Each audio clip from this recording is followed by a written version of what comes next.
咩叫楊家88式太極拳呢？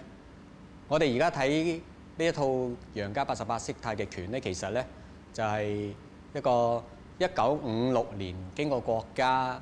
嘅改編而成嘅一套拳嚟嘅。咁同呢一套傳統嘅楊家太極拳咧有少少分別嘅啫，就分別唔係好大嘅。咁傳統嘅楊家太極拳咧就係楊露禪同埋第二代嘅楊靜甫所表達出嚟嘅。咁喺呢一度咧，我哋要注意咧，就係楊家嘅太極拳咧係一種緩慢柔和嘅一種動作。咁同陳家嘅傳統太極拳咧又有好大嘅唔同嘅喎。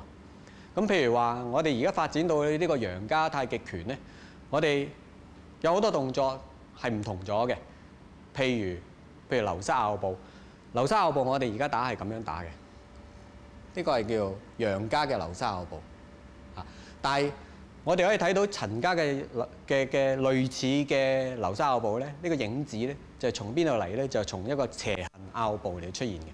斜行拗步就係咁樣。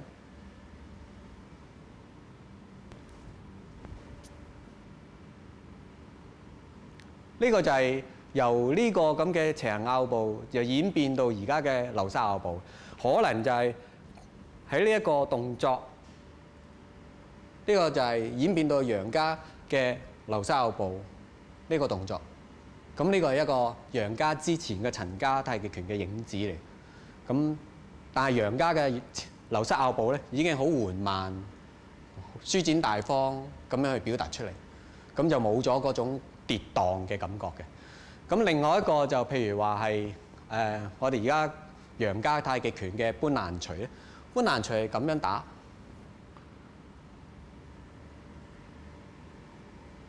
搬蘭捶係一個連續性嘅一個掛捶、一個冚掌，然後一個直捶，三個動作結合成一個搬蘭捶。但係其實如果我哋睇翻陳家太極拳咧，佢可能係咁。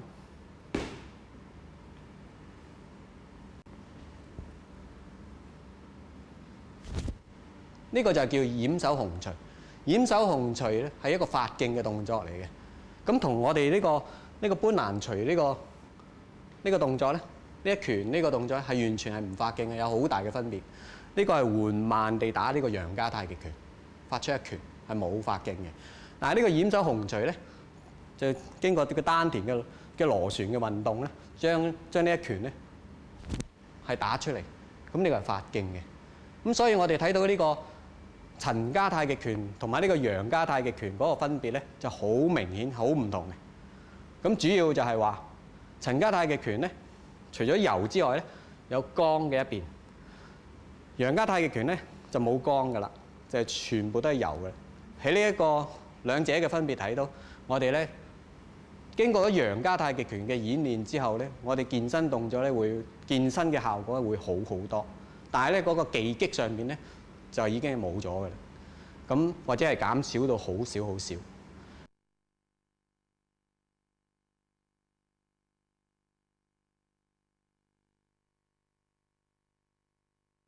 起步由丹田氣鼓盪，提左腳，平肩寬開步，雙手提，由丹田氣上提再沉，放鬆手指，挨過右邊吊馬捧球，踏左馬左棚，盪一盪吊馬捧球，開右馬棚。捋擠，雙手向下抹向後坐，反掌再反掌向前按，挨過左邊，雙手撥過去，變右邊勾掌，開馬單邊，斜角向右打，轉右斜方。提手上勢，個馬步用七星馬，腳踭八學兩次，一盪再盪，開左腳踏前，做右嘅流沙拗步，再做一個七星馬，手揮琵琶，跟住開3個流失拗步，先做個右上左，3個都係向斜方45度做流失拗步，蕩一蕩拉後掉馬，出左馬，打右掌，右流失拗步，後腳踏半步，前腳七星馬，手抱琵琶，前腳擺馬做搬攔捶，最後嗰捶由腰出，跟住做魚風似臂，挨去右邊扣左腳尖，挨返左邊收右馬做十字手。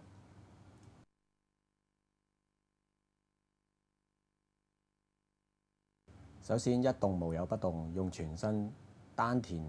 鼓盪先至開左腳。左腳要平肩寬度，提手要用丹田嘅氣鼓盪上去。先一個小八字吊馬捧球啊，走去右邊做左盤，由左盤轉到去右盤，我哋由全身嘅動作去做。右盤跟住捋嘅時候向後挨，擠嘅時候向前坐，擠同埋按之間要做向後挨，然後由丹田嘅鼓盪將隻手反掌打出。單邊要注意嘅係個腰胯之間帶動隻手，最後蹬腳打左掌。提手上勢要落胯，八學兩次之前要身靠右邊。做完八學兩次要做流失拗步，嗰兩隻撥手要用個腰帶動，攞正方向打右掌，手抱琵琶落胯。一樣做流失拗步，連續做3個，注意過渡式轉腳尖、吊馬、踏前、轉腰打左掌、拉一拉、扣撇腳尖、吊馬、轉胯打右掌，後腳踏半步變七星馬，手抱琵琶。擺馬，雙手撥落嚟，再掌跟拳，最後嗰拳喺腰出，由丹田氣彈出嚟。魚風似臂要交叉手，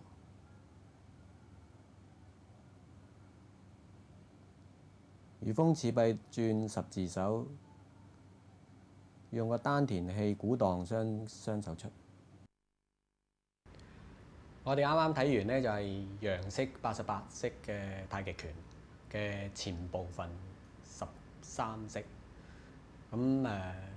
裏邊咧就包括咗最重要嘅攬著尾咧，即係掤捋擠按嘅。咁另外咧就係嗰個八學兩次同埋流失拗步。咁呢啲都係重要嘅動作嚟嘅。咁希望大家咧就翻去做熟啲。咁因為後邊嗰啲動作都係延續呢啲咁嘅重複咁樣嘅動作。咁我哋睇完呢一段之後咧，我哋下一部分咧將會分2部分嚟到演繹咧，就中間同埋下半部分。咁總共咧就係3部分嚟到演繹88式嘅。咁希望大家留意收睇啦。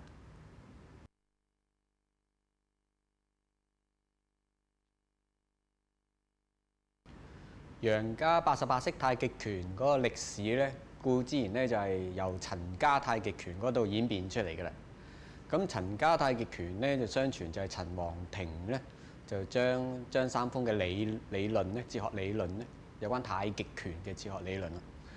加埋咧就當時明末清初嘅一啲技擊咧，就組織而成為呢個咁嘅太極拳嘅。咁我哋好容易見到咧，就尤其是我哋通過一啲古文獻咧，即係古文獻嘅意思都係呢200年之內嘅嘢咧。咁我哋睇到咧，太極拳咧歷史淵源於一個技擊，即係話好多時我哋見到咧係因為維護咗呢個陳村嘅一啲對抗山賊啊等等嘅呢啲搏擊之術咧發展出嚟嘅一套陳家太極拳嘅。咁呢個咧搏擊之術咧，無可疑問咧就係我哋普通即係講功夫嘅時候，講武術嘅時候嗰個發展嗰個歷史嘅淵源嚟嘅。咁太極拳亦都係呢一個咁嘅淵源。咁但係咧，我哋咧就發現咗喺呢個太極拳嘅演練裏邊咧，其實咧除咗技擊之外咧，仲有一個哲學理型啊。咁因為張三豐嗰個太極拳嗰個理論咧，就擺咗入去。咁同時咧，就係喺嗰個黃征南墓志銘裏邊咧，就經過咗一個文獻記載，將少林寺同埋武當拳咧，就分別係一個外家拳同埋內家拳嘅分別，就寫咗出嚟之後咧，我哋太極拳嗰個演練咧，就當然就係歸屬於一個叫武當內家拳嘅體系啦。咁呢一個咧就係令到我哋而家呢個太極拳咧，從陳式至到去楊家太極拳咧，今日嗰個緩慢動作，注重技擊之餘，都注重健身、注重內氣嘅一個好特別嘅一個特徵啊！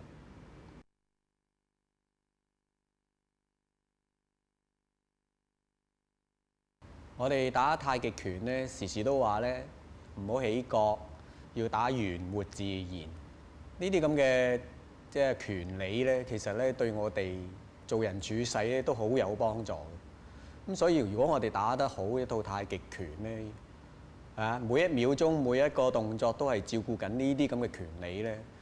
無形中咧喺我哋嘅生活上邊咧不斷咁樣去運用出嚟嘅。咁譬如話我哋做事係唔起角，對人處事係圓活嘅，咁都係一個好好嘅應用。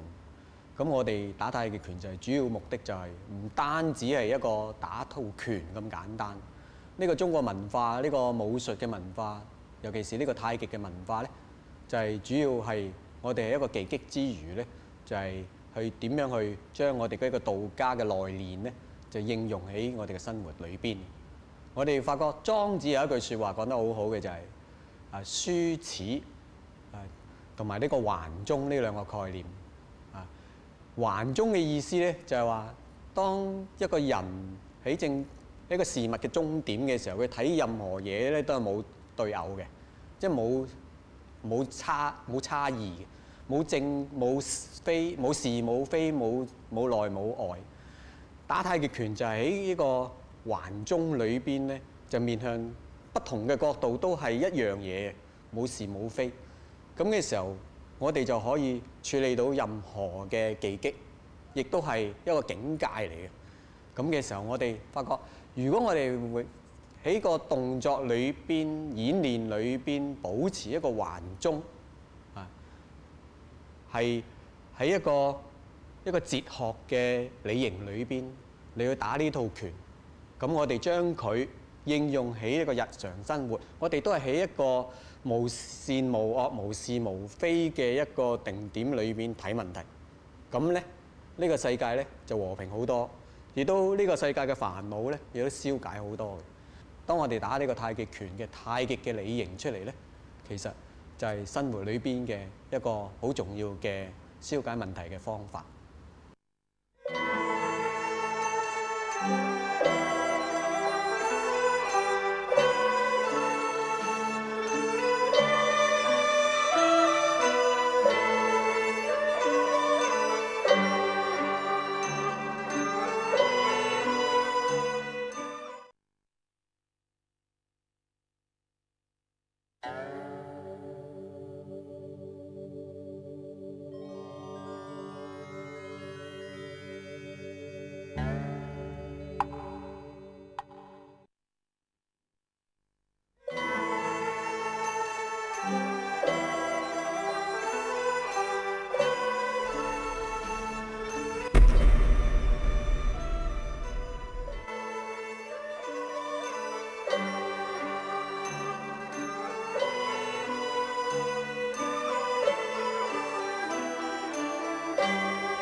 歡迎大家收睇我哋養生修談嘅道教武術之中嘅楊家88式太極拳嘅第二部分。跟住我哋會睇到嘅咧就係第二部分嘅14式至到47式嘅88式太極拳內容。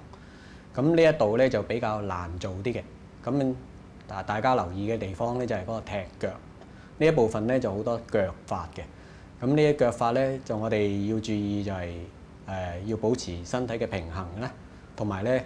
我哋要注意咧，就我哋一踢腳嘅時候，我哋唔需要踢得太高嘅，我哋係中腿同埋低腿嘅，咁希望大家留意。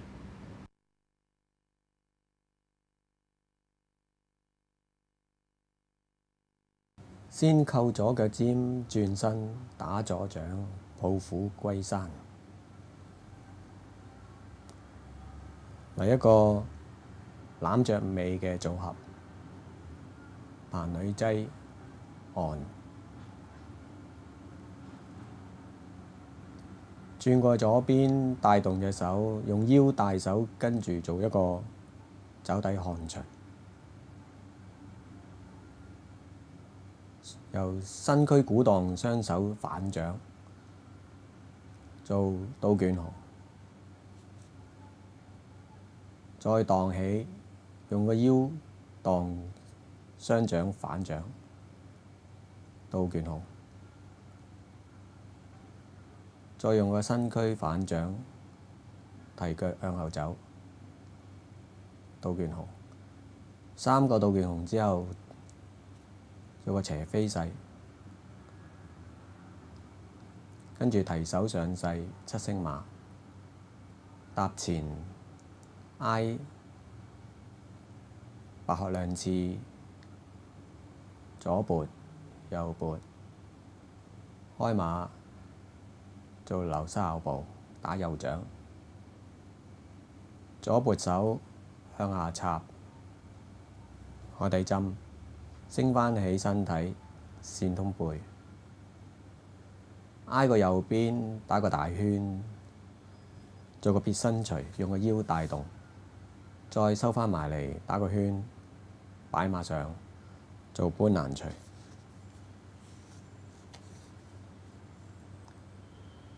再進步做一個完整嘅攬着尾掤捋合交叉手擠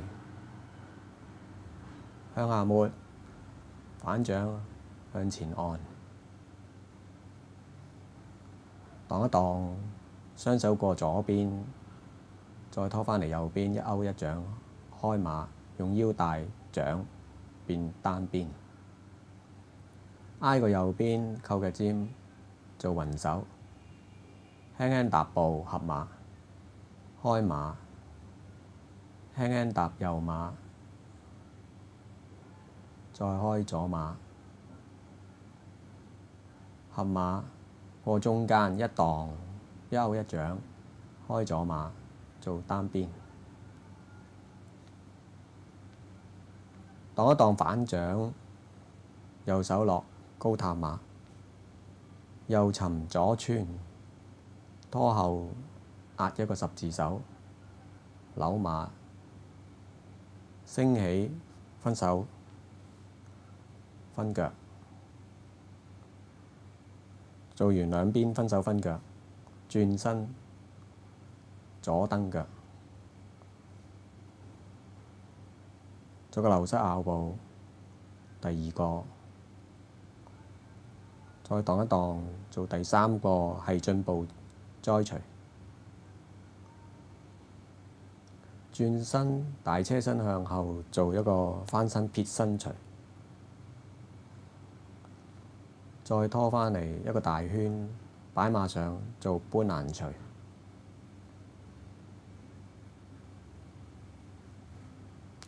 向後沉打交叉手，打大圈升起，右蹬腳，推步半，做打虎勢左邊，再拖一拖做右邊打虎勢，盪一盪合交叉手再升起，右蹬腳，雙盤橋翻返嚟右邊雙風貫耳，雙風貫耳之後再升起左蹬腳，再車身旋轉右蹬腳，盪翻埋嚟雙手進步搬蘭序，如風似壁，挨個右邊扣腳尖，挨返左邊合右馬做十字手。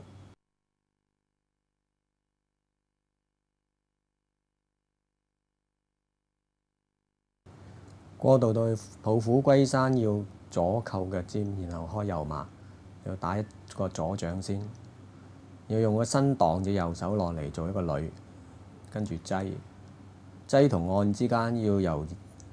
下腹丹田盪手反掌而出，挨個左邊再盪個右邊，帶動個身體嚟到去做一個旋轉，做個爪底看捶，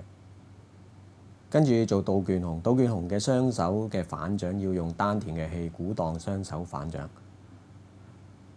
由個小腹帶動嘅氣輸送到去手嘅末端，先升起，再用鼓盪旋轉反掌，提腳向後走。呢個斜飛勢要用個腰胯帶動嘅右手上，提手上勢，跟住白鶴兩次又要用挨靠，然後先至轉右嘅浪掌白鶴兩次。呢兩隻撥手係要用個腰帶動，開呢個右嘅流實拗步，用個腰帶動，再插掌做海底針，升返上嚟用個腰後腳蹬就打一掌，翻身撇身捶，用個腰帶返隻拳頭過嚟做一個大圈，再做一個搬蘭捶，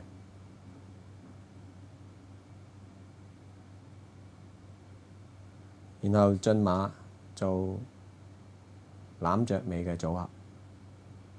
攬着尾嘅組合，注意個小腹嘅丹田嘅氣鼓盪，令到上身同埋雙手嘅轉變。反掌到反掌都係由個腰胯而出。盪個左邊，再盪返右邊，一勾一掌，先開左馬，用腰帶手，然後蹬後腳打單邊嗰隻掌。雲手，右手左手。上手嘅雲手係照鏡手，即係掌心向自己；下手嘅雲手係向地向外。雙手雲手嘅轉動係由腰胯帶動，轉勾掌，跟住再做單邊。高探馬，右掌尋左手穿，係用腰嚟到移動。坐後尋交叉手，升起分手分腳，氣要向上提，腳唔使踢得太高，腰部嘅位置流失拗步。第二個流失拗步，第三個流失拗步變咗做栽捶，拳頭向下打。栽捶之後，一個大車身翻返嚟，再開馬打一個白蛇吐信，再車翻埋嚟上前打個搬蘭捶，尋一尋打交叉手，升起手同埋腳，用腳蹬出去，用腳踭打出去。向後退之後，打一個打虎勢，打虎勢向前望。呢一邊打虎勢亦都係向前望。雙手合之後一個右蹬腳，未落腳之後就已經係打揮手，然後轉雙鳳貫耳，升起左蹬腳，趁住隻腳嘅旋轉，再移動嘅右腳升起打右蹬腳，收翻埋嚟進馬搬攔捶。搬攔捶最後一捶要用丹田嘅氣，鼓盪由腰出打出嚟。如風似壁亦都係由腰胯而打出。如風似壁之後十字手，十字手送出嚟嗰下要用丹田嘅氣提升送出嚟。我哋啱啱睇完嘅咧就係楊家88式太極拳嘅中間嘅部分，係第14式至到47式嘅。咁呢一部分咧就好多腿法嘅。我哋要注意嘅地方就係將呢啲腿法嘅不同嘅特徵咧要表現出嚟，譬如話分腿啦、蹬腿啦，同埋擺連腿咧等等，咁啊要分得清清楚楚。咁另外就係我哋嗰啲腿法咧要打得好之餘咧，平衡動作要好仔細。咁我哋演練呢個中間部分就最主要就係呢一個腿法嘅問題嘅。咁如果我哋做完呢個腿法之後咧，我哋最好咧就係關注埋嗰個掤捋擠按啊，或者係嗰個流失拗步啊，再接搬攔捶啊嗰啲動作。咁要注意搬攔捶打出嚟都要用丹田勁嚟到打出嚟就最好嘅。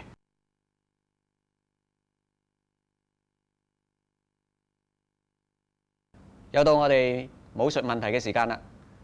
我哋楊家太極拳88式嘅始創人係邊個呢？ A. 戚繼光 B. 黃飛鴻 C. 楊露禪 D. 宋唯一。呢個問題嘅答案應該係 C. 楊露禪。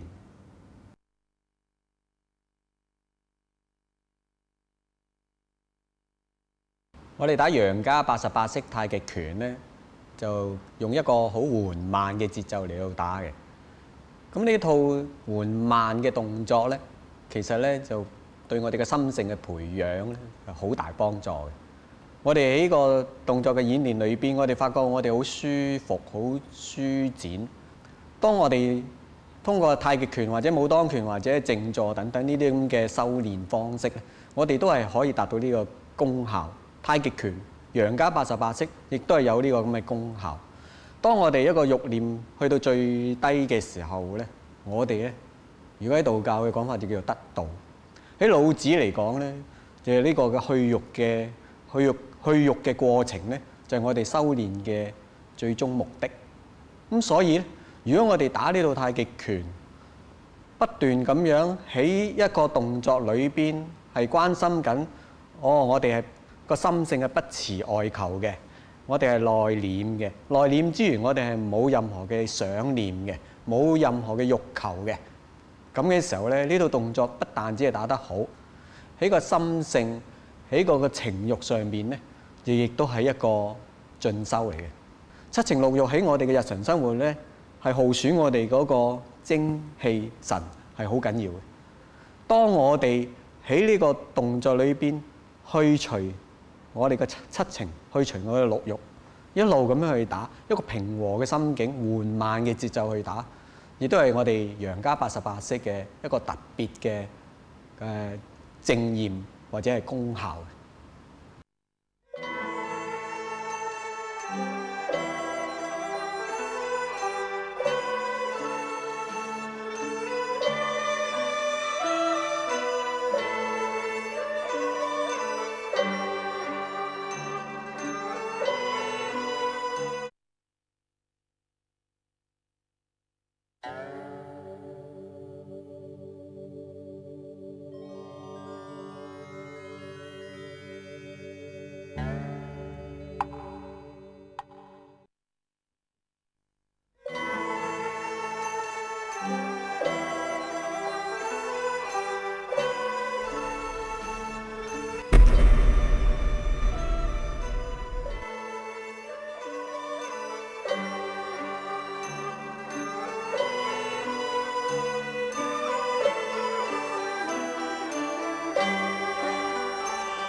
歡迎大家收睇我哋嘅養生修談嘅道教武術嘅楊家88式太極拳嘅第3部分。咁第3部分係由楊家88式之中嘅第48式至到88式嘅。咁呢度咧就已經冇咗大部分嘅腳法嘅啦，希望大家咧就多啲練習。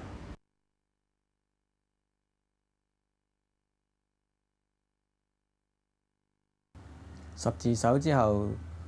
扣左腳尖，開右馬打抱虎歸山，出左掌，再用個身帶動隻右手落嚟做女擠，跟住做埋個按，做一個攬着尾嘅組合。跟住當去左邊拖返右邊，做一個斜嘅單邊。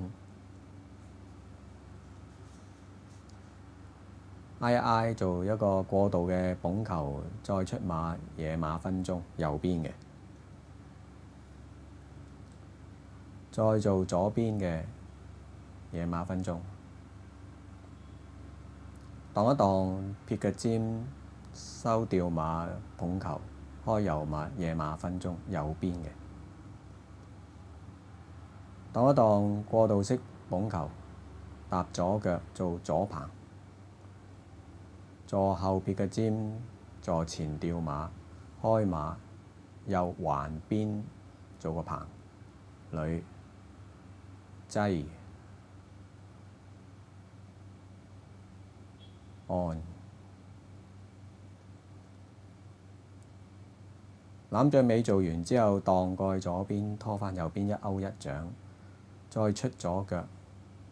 做左邊嘅單邊。再向後打一個玉女穿梭，連續4掌，向右轉270度，打左掌，向後坐撇腳尖，再上馬打右掌，第3個玉女穿梭，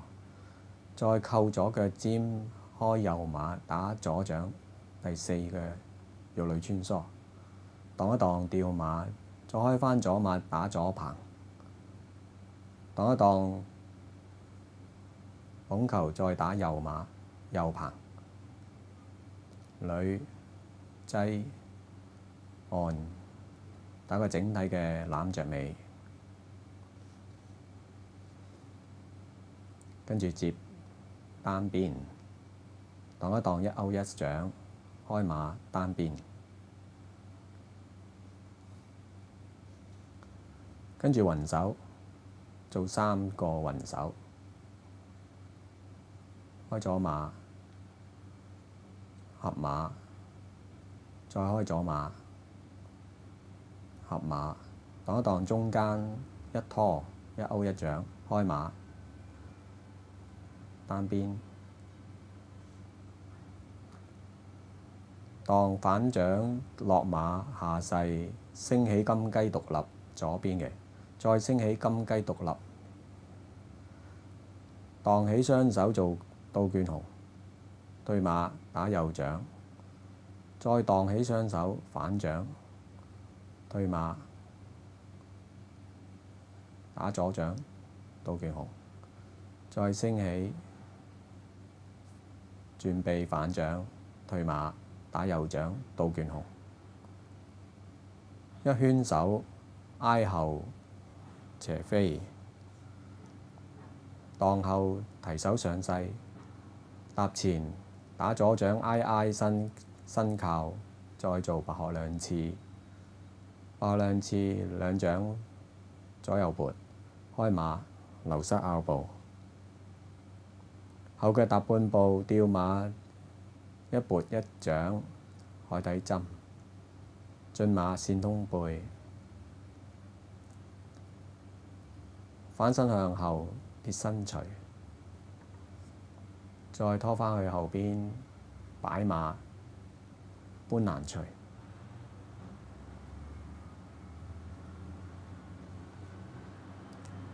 進馬做攬着尾棚，女擠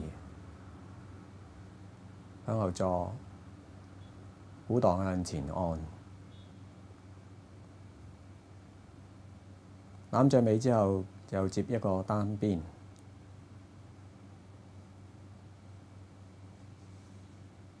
反掌坐後高踏馬，進馬穿掌，回身子蕩隨，再做一個攬着尾，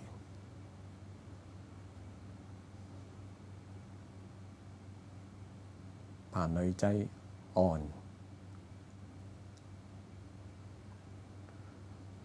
攬着尾接一個單邊，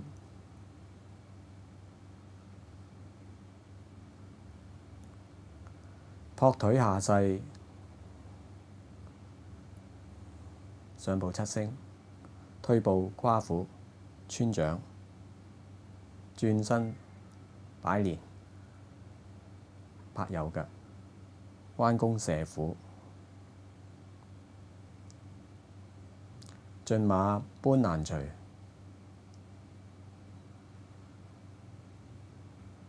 如風辭弊，挨個右邊扣腳尖，再挨左邊平肩寬踏，送一個十字手，雙手向下沉，升身，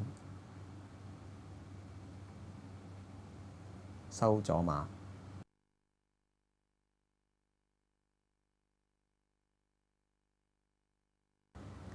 十字手轉抱虎歸山，一樣係要扣腳尖先至開右馬打左掌，用個腰胯帶動嘅右掌落去撥，再擠，由擠至到去按，要用腰胯下丹田嘅鼓盪將掌係反掌，斜單邊，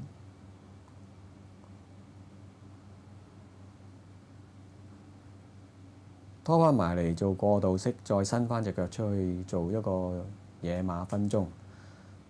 坐後撇腳尖反掌吊馬捧球，再開左腳，用腰帶掌做野馬分鬃，再做一個過渡式，由腰帶掌做野馬分鬃，中間有張力，過渡捧球，踏左腳左棚，擋一擋，吊馬右腳，再做右棚，右棚由鼓盪下丹田嘅鼓盪，令到上身嚟擋一擋。注意下向後挨坐落去，送返兩隻掌，用丹田氣送返出嚟，反掌向前，拖一拖，一勾一掌，單邊送出，後蹬腳打一掌。轉身，玉女穿梭，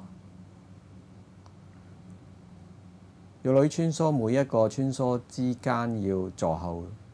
撇腳尖，再吊馬向前踏，做打一掌，坐後撇腳尖，轉身踏前打一掌，坐後撇腳尖，吊馬斜出，做左棚。擋一擋，吊馬捧球，開馬，送個右手棚，挨後交叉手，鼓盪向前，再坐後，用腰胯轉掌，反掌變按，用個身帶手拖返埋嚟，一勾一掌做單邊，單邊最後一掌後腳蹬，扣腳尖做雲手。雲手開馬，跟住合馬，注意合馬嗰隻腳輕輕踏步。雲手嘅上手向照鏡自己，擋一擋，休一掌做單邊。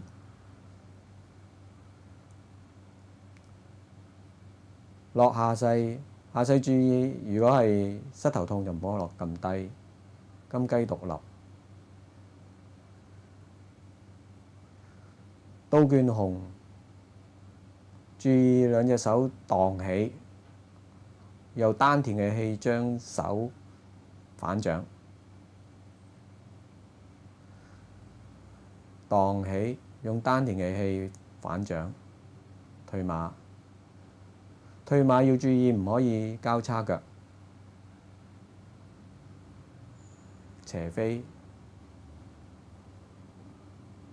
提手上勢要落胯，挨身靠，然後做另一邊嘅白鶴亮翅。白鶴亮翅兩隻撥手要用腰帶，流失拗步，先轉腰坐正，然後打掌。海底針，如果膝頭痛唔可以落得太低，升起線通背，先扣腳尖挨後打撇身捶。撇身捶要由腰帶掌帶拳，搬攔捶亦都係最後嗰捶係由腰彈出嚟，用丹田嘅氣將個拳打出嚟。進馬做攬着尾，亦都係由丹田嘅氣鼓盪，由腰胯送出反掌。盪過左邊，拖返右邊，一勾一掌做單邊。反掌坐後，高探馬，一沉一穿，後邊打十字腿。呢一拳由腰彈出嚟，進馬攬着尾。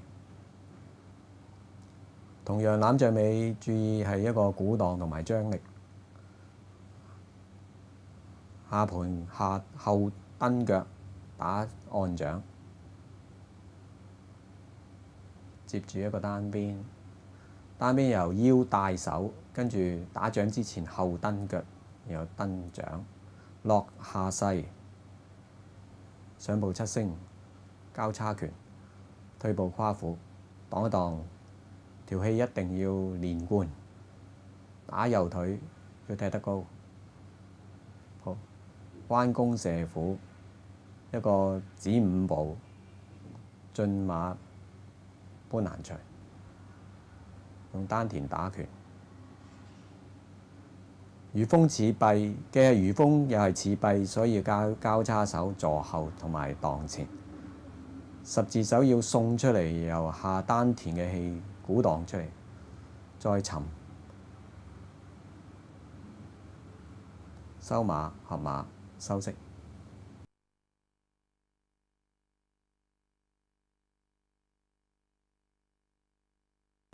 我哋打楊家88式太極拳呢，最初打嘅時候呢，一定係辛苦噶啦，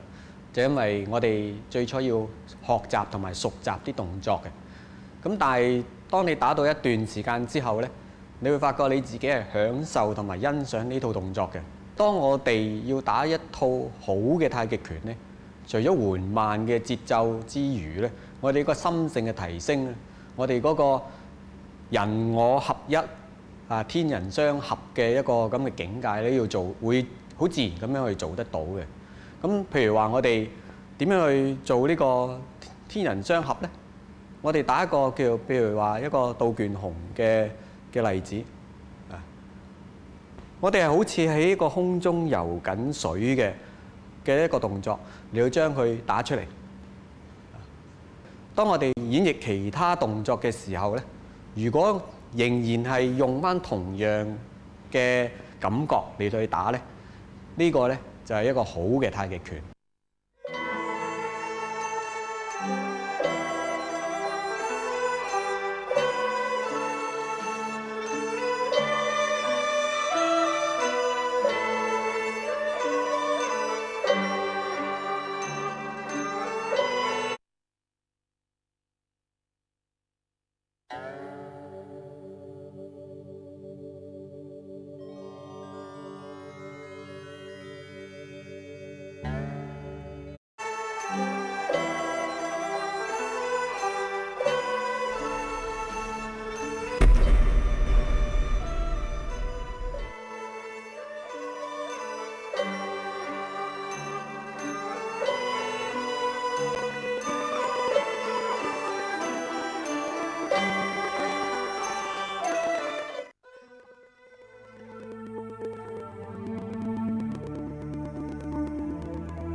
我哋又到發問問題嘅時間啦。我哋試下問下，我哋打楊家88式太極拳是否可以發勁呢？ A 可以發勁 ，B 唔可以發勁 ，C 間中發勁 ，D 我哋唔諗發勁與唔發勁，我哋自然地去打。我哋嘅答案係 A 係可以發勁嘅。點解咁講呢？因為我哋打呢個楊家太極拳呢，應該咧要打出一個張力同埋鼓盪嘅。